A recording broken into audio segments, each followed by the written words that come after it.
Hey, welcome to the Next Step Podcast, where our mission is to help you to take your next step in your journey with Christ, which reflects the mission statement of our church, that we are leading people to take their next statement, or their next step, rather, in their journey with Christ by loving Jesus and becoming like Jesus and sharing him with others. So today, in episode number 46, we've got my good friend Scott ABSHER, and we've sweat together, we have run together, we played golf together, and also just I've enjoyed listening to some of his wisdom over the years. So we welcome you to the Next Step Podcast. Thanks for coming. Thank you.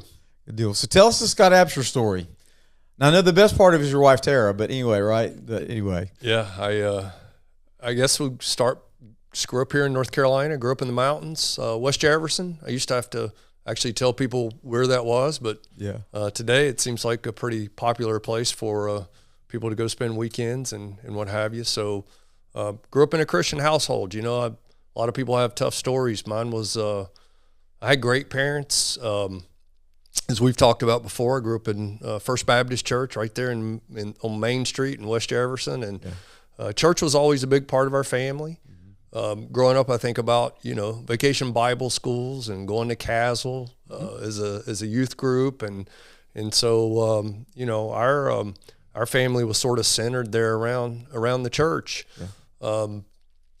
So great mom and dad. My dad, always liked to talk about him. He had a couple of choices, like a lot of people out of school, out of high school. He could go get a job or go to the Army. So he went to the Army and got sent to Germany. So learned a lot of discipline and hard work from him. That was good for me. And when your dad like a haberdasher or like a men's clothing store guy? Yeah, he was. So eventually came back and worked as a stock boy and proverbial until he got enough money to start his own business. And then, actually the name of his store was called the Jefferson House. And he built quite a nice little business.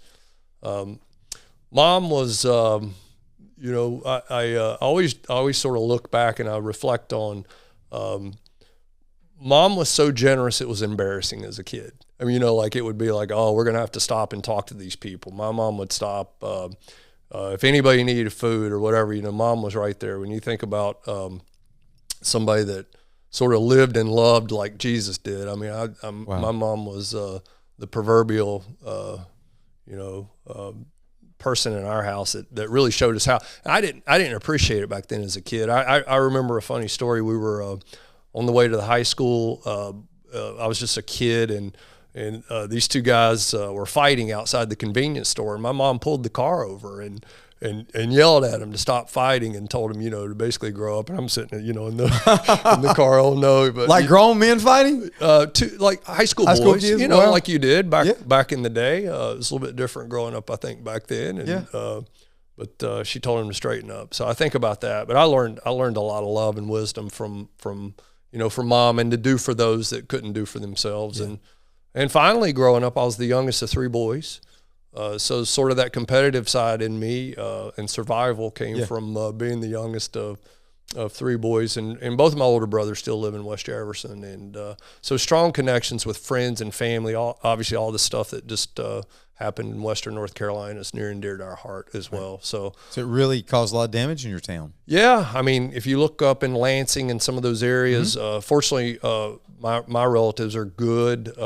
But as we fast forward, and I talk about my family too, our son Matt lives in Asheville. And so really from Asheville to Lansing and friends and family and our father-in-law, whatever. I mean, lots going on up there and affecting people in different ways. And as we talked about in our small group last night, still affecting people in terms of what they really need and the resources they need right now. Right. We're grateful to be a part of that. You actually did a little mission run up there yourself a couple of times, right? You've taken them warm blankets and coats and that kind of stuff. Yeah. So last Friday, very fortunate. So back to the personal side, married for 30 years this coming May to what I would say, my best friend. And she's amazing, and she volunteers a lot here in the community, as you mentioned earlier, Tara. Absolutely. So she was at the food bank last week, and the guys came in from the fire department in Mount Holly and said they had some extra stuff. And so we were glad to pack our truck and run it up to West Jefferson and awesome. Be part of that. So, yeah, it was good. Good deal. So when did you get married? So we got married 30 years ago this coming May. And after college? After I was had graduated college, and we met at my brother's wedding. Okay. And so we were you escorting her or just no, okay. It was the party before the wedding, okay. And we danced together, and I thought she was the most beautiful thing I'd ever seen, and so it was. You still do, right? I still do, and it's one of those things. I was sort of coming out of college and getting ready to start a professional life, mm-hmm. and the timing was all right for us, but no, she was still in college, and she remained in college, and I came to Charlotte. To start my career, and she would come down and see me some on the weekends, and really just saw the start of a career that's lasted 34 years now. Awesome. But she was there in the beginning, and so we got married after she graduated college. And so for you, college and a specific college is a real big part of your life. Yeah. Tell us about that. So we both graduated from Appalachian State. And got the A on your shirt. Yep. So I figured I'd go and say go Nears. It's been an interesting year for our football team, but we love to travel. We've gone to all the big games through the years. I think about from Tennessee, Penn State, Texas A&M, Michigan, all the games. We really. Were you at the game with Michigan? Yes. So we continue to try to go to that one big game. Wow. We were at the big game this year that turned in not to be such a big game for us, but hey. We've always been competitive, and this was one out of a whole lot of years that we weren't. Yeah, makes sense. So what did Tara major in? She was actually a business guy. Yeah, so I majored in finance and risk management, and Tara actually majored in criminal justice and was always interested in the sort of the law side of that. So it was an interesting. I couldn't really help her a lot going through school, and she. We have diverse interest in terms of what we majored in, but quickly when she came out, and I'll sort of fast forward after we got married, about a year and a half later, we had our twins, Madison and Matthew. Yep. They just turned 28 a few weeks ago, so they were born on October 12th. Wow. Happy birthday. Yeah. Madison and Matthew. Madison and Matthew, ripe old age of 28 now, and then Caroline, who is our youngest, turned 24 on October the 11th. Wow. So some accuse me of maybe planning a little bit financially and for those things. So from college to their graduation, et cetera, et cetera. But we're proud parents of three great kids. And many of you have met Madison and Jackson. Obviously, they're members at the Point as well. Right. And they blessed. Yeah, great. Proud of them. And so Madison and Jackson got married and gave us a little baby girl. So we're proud grandparents. Congratulations. Now. How old now? 4 months yesterday. All right, good. So it's hard to even fast forward and think about that. And her name is? Emmeline. Emmeline, okay. Yeah, and I'm proud to say her middle name is Barkley, which was my mom's name. And so that's one of those things that still gives us great pride. I mean, mom's no longer with us. But her spirit and all the things that she instilled in us, and especially how she treated our grandkids or our kids, her grandkids, is just a favoritism still. So that was great. So tell us about kind of some of those lessons you learned early on. You're a finance and a risk management person. Most people think of finance as like, charge. Oh, that's financing things, right? Yeah. But you learned some important lessons when you were very young, and you even purchasing things and what you choose to buy, what you did not choose to buy. Tell us about some of the lessons you learned then. Well, let's get on to a podcast that could take a couple of hours, but we can work that out. We'll make it happen. Some of the things that I think are tried and true principles, obviously, are spoken about in the Bible so often, and really. Right, as people, we continue to fight consumerism, whatever you want. You've got all this stuff coming at us, making it easier to purchase. Amazon, everything is just like with a click of a button, and then you don't really need to think about paying for it. I think the lessons I learned early on, compound interest, right, is one of the wonders of the world, one of the best things that could ever be, unless it works against you. Mm-hmm. And so we've often talked about, how people get into credit card debt And that credit card debt then starts to accumulate and roll over at 20 or 30% or whatever the credit card is that's charging you. Well, the same thing can work for you, right? In this year's markets, the market's up 20%. The S&P just this year, over a 1-year return, it's up 40%. Well, when you accumulate money, the same thing can happen for you. So those early on habits for me were very important. So what did I learn early on is don't buy things you can't pay for. Right. And if you can't afford it, there is no, in my opinion, there is no good debt. Right. You can leverage debt, right? But I think if you can figure out a way and really follow the biblical principles of what we're taught, right, that you are a slave. You know, when you go into debt, somebody owns that money, and you're having to pay for that. And the problem is when you get that debt snowball rolling, and it gets just bigger and bigger and bigger, that compound interest is working against you. Then people, lose sight of how to get out of it.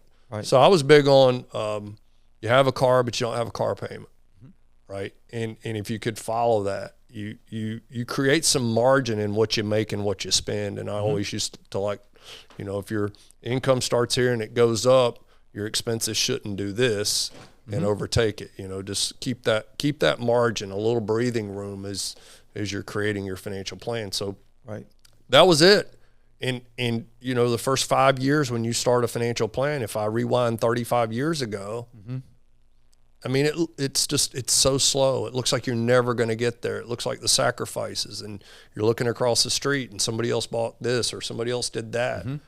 But if you follow that plan for 30 years, which we did, you get freedom. Yep. And that freedom, I mean, I have a hard time describing it sometimes, as we've talked about before. I walked out of corporate America and retired at the age of 52. And and you're still living and sleeping and eating indoors, right? Yeah. I get to wake up and do what I want to do every day because, we sacrificed early on not to try to keep up with the Joneses. Sorry if there's any Joneses out there. Oh, right. I think the Joneses understand, as do the Smiths. The Smiths.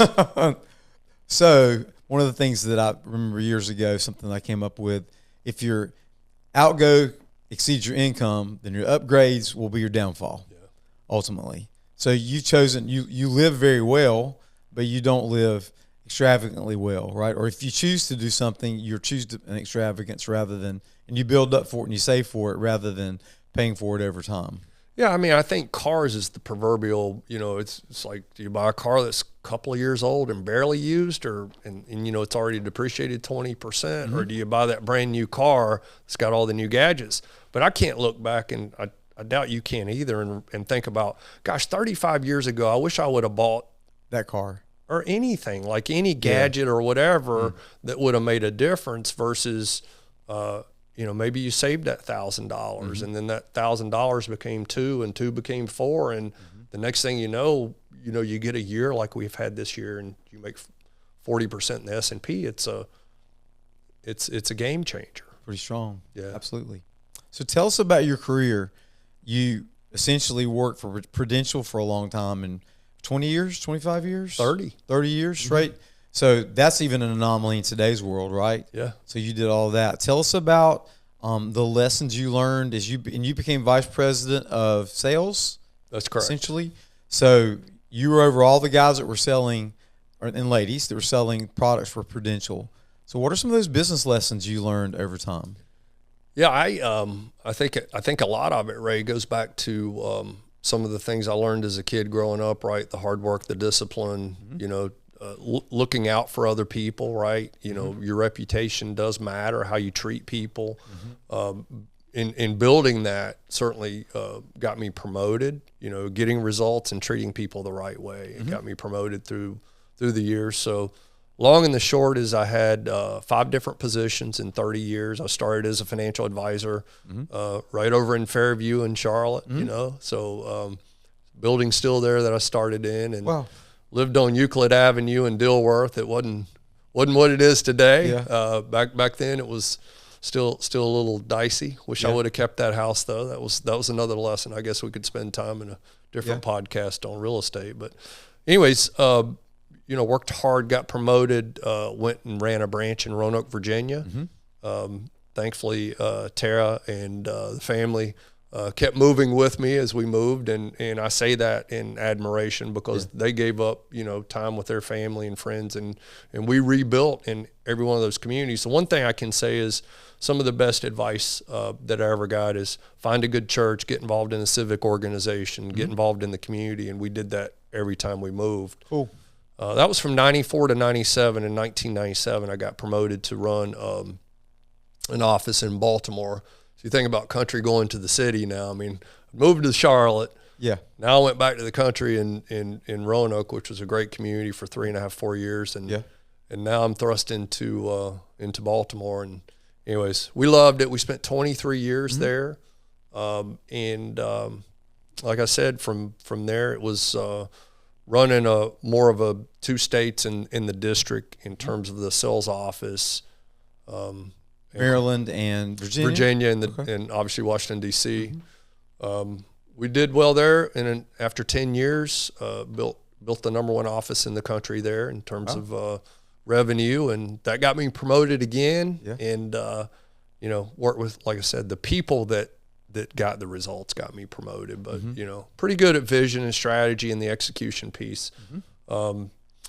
And so from there, we got a chance to go run 16 states from Maryland to Florida, over to Texas, back up to Kansas. So sort of that 16-state area. And over a period of 10 years, had revenue growth of over $100 million. And so that got me promoted to the last role I had, which was the chief revenue officer in charge of, I guess we had 3,500 people in the organization at that time. Wow.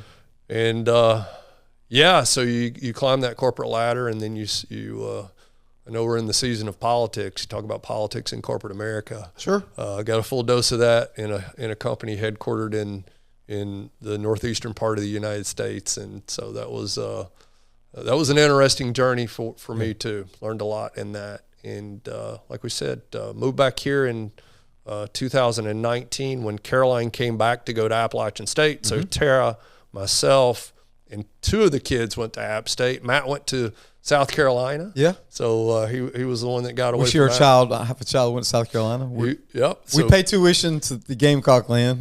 That's right. That's right. So we still root for them.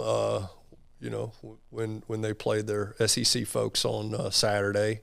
But yeah, when Caroline came and she graduated high school, moved back to North Carolina. We've been back here since 2019. Glad to be back and calling North Carolina partial home now. So when you landed in Belmont, it's partially related, if I remember correctly, to your college ties and your friends that you had in the series. Is that correct? That's correct. Yeah. Still guys that go to same football games, everything. And it's like we never missed a beat. So we looked all around and, lakes and different mountains and where could we live in the Charlotte area and settled right back here in Belmont. Awesome. And you're such a gracious, generous family, and you've opened up your home to various different things we've been a part of, and we're grateful for that. So how's our church helped you to take your next step on your journey with Christ? So now you're post-corporate America, and 2019 happens, 2020 happens, and you've been doing new things since then. Yeah, I retired in 21, actually, in January of 2021. Had 30 years in and honestly was getting burnt out. And I think that's a good lesson for people too, is you've been in the series talking about Holy Spirit, angels, and when something's tugging on your heart and it just doesn't feel right. Yeah. And I think people get stuck between life, their bills, but internally that gut's telling them, And so we have to have faith that we can cut that off. And sometimes it's hard, because at least for me, navigating through when you've climbed the mountain, you've got to the top, and then one day you shut that off, and I'm looking at Tara going, "Hey, what do you want to do for lunch today?" Yeah. She's used to saying, "I don't usually include you in my lunch plans," right? I'll see you on Thursday when you get back home, from travel or whatever. Yeah. And I think, there's no more 1,000 emails or people calling you and say, "What do you think?" But when we transitioned back here, and this is pre-retirement, right, in 19, and I encourage people to do this. I mean, we interviewed churches and church leaders, and I'm proud to say, and I say this every chance I get, you're a great leader in the community. Thank you. I want to have a pastor that gets outside the church, and you don't just preach it from the, from the pulpit. I mean, you get out and you actually go and do and what you tell us to do. And so you're involved in every step of the community, and so we went to 3 different churches, and we looked around and we talked to people and we talked to the pastors, and you were out there to greet us coming in, and and quickly engaged me in a conversation about where you were coming from, et cetera, and made us feel at home. Awesome. Glory to God, man. Yeah. Again, so we're, I guess, been there since 2019 now. Yeah. So in terms of how I think about the church and the growth in the community, et cetera, there are so many things I could talk about. So you mentioned earlier, like World Vision. So whether it's, encouraging us to sponsor a kid that's halfway around the world, whether it's going out to run a race with you and the team to raise money for building wells, it's all things in our lifestyle and our DNA that makes us want to get out and help people too that are, helping those that can't help themselves. And so that's really the thing when I think about our journey. I can't say that we went from here to we just leaned into what we believe and what the church believes to get outside, for us to get outside the walls of the church and go and do in the community, which is often, but so many things, right? We also, I can remember, again, I'll give a shout out to Bryce Johnson, right? Yeah. So shortly in after we met you and were introduced to the Point, Bryce was up there preaching one day, and I'm thinking, this guy's pretty, he's a pretty sharp guy. He's from App State, so I mean, he's got to be pretty likable. Sharp guy, period, right? And but he had a lot of passion for what he was talking about, and it's like, I want to meet this guy. So, very very blessed to be able to help him grow the ministry of Unpacking It and partner with you on the board, and again, getting outside of the walls of the church to reach people and tell them the gospel and the great news of Jesus Christ. So I'm just thrilled to be a part of that. And I could list a lot of other things like we were talking about. I mean, we never think when we give extra, and one of the things is, where do you want it to go? We actually never pick a place for it to go, because we trust that you're so involved in the community that you're going to make the best of our extra that we can give, in terms of not our weekly donations, but that extra that comes in and say, okay, you're on the ground. Who needs it? Is it a shelter? Is it for food? Is it Western North Carolina now, Samaritan's Purse, whatever? So I just feel good about that. I trust and have faith in the fact of what our church is doing to help the right people at the right time. That's such a big compliment. So I really treasure that very much. I want to hear a theme in your life is you've got core principles that you learned when you were young that have applied over time throughout your life and wherever you happen to go. It's almost like you go with your core intact, but you lean into wherever you are as far as the culture is concerned. But you're still the same guy that worked in your dad's store, making sure the debits and credits added up and the cash register is going to be right and the floors were swept and that kind of stuff before you left, so that you could start the next day well together too. Yeah, well, from the work standpoint, I appreciate that. I often, and I've told my kids this too. I mean, we grew up cutting wood for the winter, right? Carolina wood stove that heated the house and heated the hot water. So you had a lot of locusts. That's tough wood. Sharing Christmas trees, mowing grass, putting hay in the barn, whatever you needed to do, and then helping Dad on the side. If the stores needed running the cash register, whatever I could do to help a small business. So.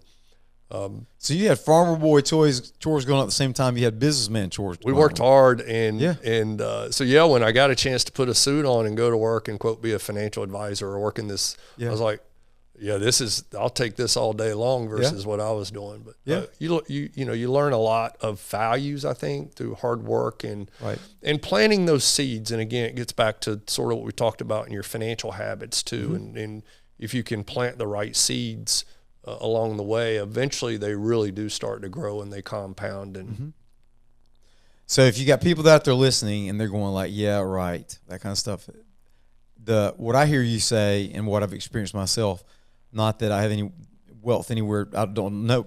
I haven't counted your dollars. You ain't counted mine. But when you run into a place where they will pay you to save money for the future, even if you're 22 or 23 or 24 years old and you haven't bought the house yet and you haven't bought the car you really wanted, all that kind of stuff. Anytime somebody pays you to save money for you or will match the money that you're doing, you do that, right? Yeah. Well, and then one day you're able to look back and go, wow. I still think about, I've told you this story, getting started, right? I was living out Harris Boulevard, Harris Hill Apartments, couldn't afford rent. I was laying awake thinking about, like where's the next sale coming from? Who's the next client going to be? But I wanted to get started investing in mutual funds back then, 34 years ago. And the cream of the crop was the Janus 20 fund, but you had to have $1,000 to get started. So I could hardly pay rent, sometimes eating noodles, for whatever you need to get, double 2 cheeseburgers at Wendy's and water for $3.13. I can still remember all that. Yeah. While I was trying to get enough money to put my first $1,000 in that Janus 20 fund. And right. So, it's just, I think it's discipline and trying to work through those things that I look back on and probably give me more pride than a lot of that. So that leads us to where we are today in our journey, which is if somebody needs something, we're much more able to step up and say, sure, we can help you with that. Right. You definitely both are.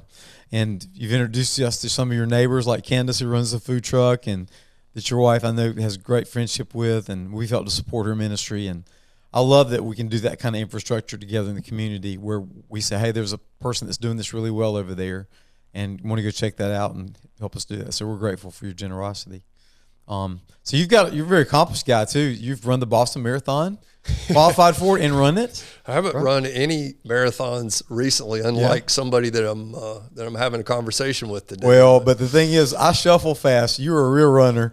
It's been a lot of years, but I have running as a passion. It was my outlet for many years. It still is. I still like to sort of chuck 4 miles a day, and it's not for running as much as it is for clarity of mind and spirit and all the things that I get to be.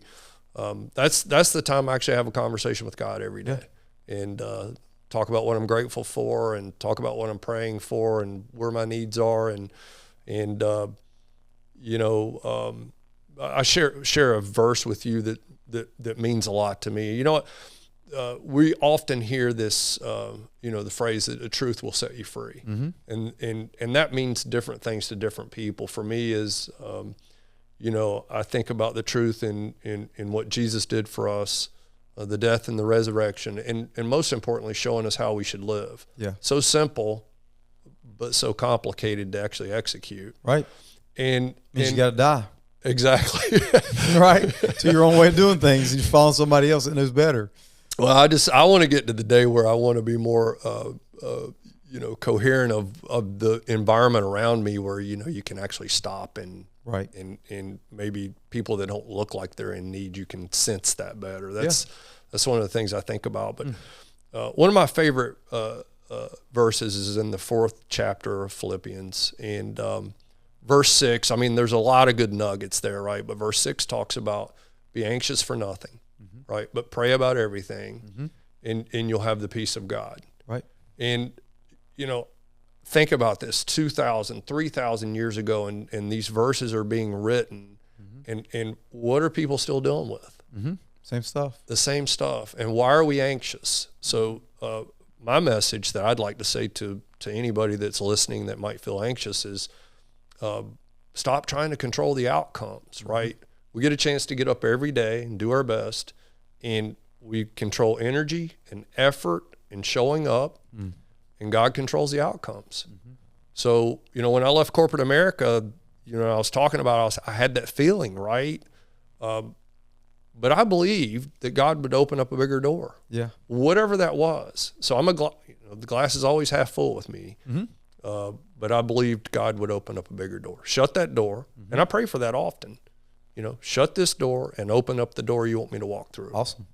So I think it's fascinating. A lot of people want to understand this kind of freedom because you had it so early, but for a period of a couple of years, you could get up in the morning and go run 4 miles or 20 miles, or you could eat breakfast in the house or out of the house and eat whatever you wanted to whenever you wanted to. You could go power wash your deck or go sit in the corner and write poetry if that was something you wanted to do. You can play golf every day if you wanted to. Yet and still, after doing that for a period of time, you said, am I going to keep doing this? And you decided to do something else that is not more generative necessarily, but is generative and that you progressive for you. Tell us about the company you just started. Yeah, so in the last year or so. Yeah, I think when you do something for 30 years and you do it in all aspects in terms of financial advising, you sort of understand a little bit about where the market is and what people want. So we created a brand, Convergent Financial Partners.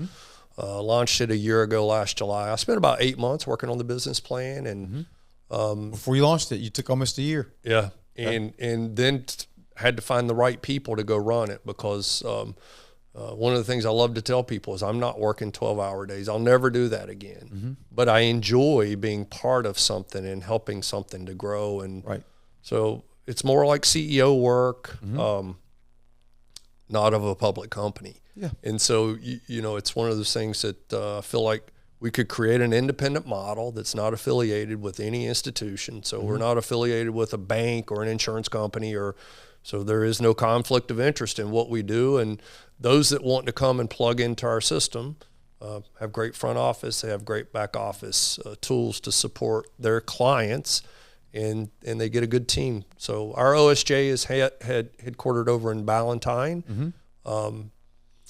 In a year and whatever later now, 3 months, we have 20 advisors from Maryland to Alabama to Florida now. We just opened up in Birmingham this week. So awesome. Company's growing, having a blast doing it when I want to do it, but really the team's doing the work. So you also have a different goal in mind from this than what most people do. So a lot of people would assume that the reason you're starting another company so you can make another big pile of wealth, right? But you're choosing to think about things in terms of the long view, not so much about what you can get and how big a bigger pile of wealth you're going to get, but instead to give it away. Tell us about some of the things that you have in mind that you want to do a decade from now because you built Convergent. Yeah, I mean, I think building a brand of something that people want to be a part of, that's, makes you feel good. I think anytime you're a part of something bigger than you are, it's a lot back to our faith, right? I mean, we should feel good about the God we get to worship.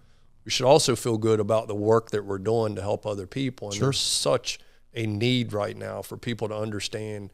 I could still go out here and talk to 10 people, and one of my favorite questions is, what's your number?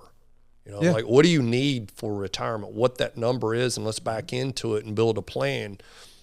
Most people are just shooting in the dark. And so if you have no plan to get to a certain specific, it's the old adage of Alice. My kids will get a kick out of this one, but one day they've heard this before. One day Alice, comes to the fork in the road, and she asks Mr. Toad, like, which way do I go? And he says, where are you trying to get to? And she says, I don't know.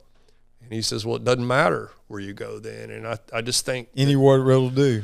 People, people need to sit down and plan, when, where, and how much they need, and what that looks like for them. And it looks different for everybody. But for me, that's sort of the altruistic piece. And then, as you know, we have a arm of the company where we're trying to help veterans qualify for the money that they so deserve in terms of their monthly income. That so many times they get lost in the system and get frustrated. And so we have Veterans and Families of America that's headquartered in Jacksonville, Florida. That's a nonprofit that is our main support. And obviously Jeff Faulkner. Right. So a lot of people would not understand it. I certainly didn't until I got to know Jeff and you, but essentially what you're doing is facilitating.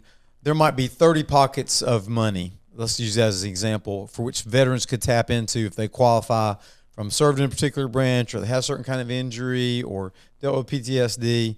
And so what you seek to do is to take your profits in working with the Veterans Fund, or Foundation of America, is what you said, and Jeff running it, to take Jim Jackson and Steve Smith over here and help Steve based upon his situation and Jim based upon his situation can go to these 5 or 6 pockets of money they can get to help them with what they have, and ultimately you're helping to guide them in that regard and meet their needs. Yeah, the difference in what we show up with is Jeff, who's an expert in navigating the government system. We have an attorney. A lot of times, trust or other things need to be set up to shelter a portion of somebody's assets so they can qualify for it. You need a financial advisor. And sometimes you need a caregiver. Like these folks might be in an assisted living facility or something and need different levels of care. And that's another really hard part to navigate. Is we've seen most of the institutions are building Class A real estate out there. They're not building things for those that maybe are underserved right now and need a place to live. Right. So we have a housing crisis. As I know you know this. Sure. You see it all the time. Sure. And we're just so grateful that you're willing to take and tackle this thing, because I think that veterans have been so used then abused in terms of the way that they've been treated when they get back home, and for having done their duty and followed through and doing that. They could have made a lot more money. They could have done a lot of things, but for several years of their lives or maybe decades, they've given their life to our country. So thanks for your willingness to do that. Well, I mean, again, as I mentioned earlier, it comes down to, like my dad had a choice. His choice was either go get a job. It wasn't like our kids where, you can go to college and mom and dad will pay for it or whatever. It's like a different way of growing up. And, Sure. And so I think there's so many great pockets of America where, that's what kids' choices are. And thank God they protect us, right, around the world. So you've led small groups for us. You've actually helped with preaching some messages about various things like that, and we'll continue to do that as well. Let's kind of peel back the layer, get into private, Scott, about some choices you'd make. So if you were to want to go somewhere else in the world you'd never been, would you choose to go to Asia or to Europe? Europe. Why? I don't know if I could give you an educated answer for it. All right, just a gut feel thing? No, we've traveled to Europe. I love it. I love the lifestyle there. Siestas at 2 p.m. and then you don't eat dinner till 9 p.m. And there's something to that. Yeah, and so there's just sort of the laid back quality of life. And for me, my impression is it's a lot more fast paced. If you go to Japan or someplace else, and so those would be cultures I'd probably like to see. But yeah, we've traveled quite a bit to Europe and love a lot of those places. Fancy meals or common meals? Common. What is your favorite common meal? Gosh. Or just pick what first comes to your head. We love tacos pretty much every week. Yeah. Yeah. Soft shell, hard shell? Hard shell. Yeah. Spicy. You got to crunch into it, and it's got to burn a little bit when you're eating it. Yeah. Fantastic. New York or California? California. Because? Just the beaches and the laid back lifestyle, the weather. New York's so fast paced. After about 2 days in New York, I'm like, I got to get out of here. Upstate New York, the Finger Lakes. Oh, that's different. Beautiful, great. Yeah, but it's also cold. I don't do the cold anymore. Yeah, you don't like cold. It can get cold in Belmont, but in Jacksonville, but not cold like it is up there. That's right. Biting cold. Ice cream or cake? Cake. Okay, what kind of cake? Red velvet. Red velvet cake. Got to have some little vinegar in there, right? Yeah, I don't know. No, that's the magic ingredient. Vinegar is the magic ingredient. I don't know. It doesn't make it red, but it gives it that unique kind of flavor is what I'm told. My daughter Abigail went to South Carolina. She loves red velvet cake. Cream cheese icing, right? Right, cream cheese icing. You got to have that. No doubt about it. So action movies or rom-coms, romantic comedies? Action movies. Okay, good. Yeah. I thought that we get that there. That was not a hard one. What's your favorite action movie? Gosh, I don't know if I could tell you. Saving Private Ryan or Iron Man or... I think about some of those movies. I don't know if you're like this when you're just clicking through and then if that movie's on, even if it's on regular TV with 14 commercials, you're just going to stop. And so we've tried to go back and make that list of those movies, whether they're funny or action movies, that you're just going to stop. So I don't know. It's I don't know if I could give you a favorite one, but also like the classics. I mean, I don't know. Gone with the Wind is one of those movies. If it's on. And there was some part of me growing up with grandparents, and that movie was just part of Christmas or whatever, and it's just sort of on, and like And obviously we got to go back to It's a Wonderful Life with Jimmy Stewart. Absolutely. So, some of those classics like that, I still like. The kids will be, if they're there, I'll be like, oh, look, A Wonderful Life's on. And then I want to explain to them, well, what happened? The market crashed. And, this. So they're going like, yeah, Dad. My kids will be like, okay, when they start ringing the bell on the angel, Dad's going to start crying, right? Or if you're watching Field of Dreams, hey, Dad, you want to have a catch? They just know Dad's going to kind of melt in this kind of moment. Hoosiers is another one, like this. Some of those movies that you grew up with or whatever, just awesome. That's awesome. So as we take our time to draw to a close today, is there something that you want to share with people that we've not said today? Just like, some common wisdom for every day that is just helpful for people that are out there. You've already given us one of your favorite Bible verses about not worrying about anything but praying about everything and giving it to God. Yeah. Any last words, at least for today? We hope we come back and do that 2 or 3 hour podcast about finances. It's close to the beginning of the new year. It's a good time to retool that, but anyway. Yeah, absolutely is. I think, we talked about creating some breathing room, whatever that looks like in terms of your finances. But, for me, it would still come back to most of the things that are creating anxiety and stress in our country are us trying to control outcomes and being influenced by social media, thinking that this person's perfect or this, they've got a better life than I do. Right.